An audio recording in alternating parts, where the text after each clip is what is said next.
Hi, I'm Jennifer, and welcome to theCut University. We live in an image-driven world. People use photos of themselves, real estate, food, and yes, haircuts to generate influence. Influence that, if leveraged the right way, can translate into dollars. So today, we're gonna talk about getting those great shots of your work that will get you discovered and get you paid. You wanna stand out, get more eyes on your work, bring in more clients? The best way to do that is to market your work. You need a strategy. As a barber, one way to do that is by showing quality photos of your work on social media. But what's a quality photo, you ask? It's the composition, the lighting, how clearly you can show your work to potential clients. All of those make up a good quality photo, and you don't need high-end gear to achieve it. Let's get into some tips on how to create a good quality photo.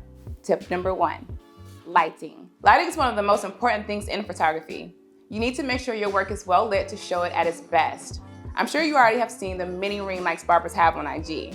Ring lights are a great way to focus the light on your haircut while in the shop. That way, your haircut will be well lit and have the best quality when captured. They run as low as $20 on Amazon, but if you can't invest in a ring light at the moment, natural light is best and is free. Tip number 2, composition. It's important to make sure you focus on framing the actual haircut. It should be front and center with no distractions that can drive a potential client to look elsewhere.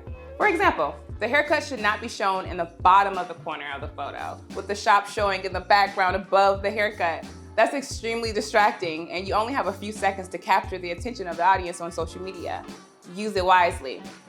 Tip number 3, editing. If you set up your lighting correctly and your client is well exposed, you won't have to do too much editing before you post your work. I know a lot of you like to get creative when it comes to editing, but keeping it simple is the best policy. Your main focus should be to show the quality of the haircut. Putting filters and different text on your photos is distracting and can take away from the cut. The most you should be doing post-editing is to sharpen your photo, because uploading to social media decreases the quality of photos.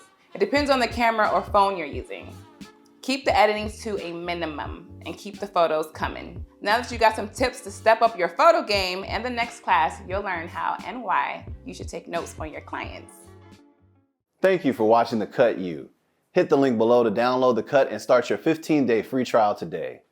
Join the other 10,000 barbers who are actively getting discovered by new clients and managing their schedules and transactions. Please hit that subscribe bell, like the video, and share with someone you think will benefit from what we've shared today.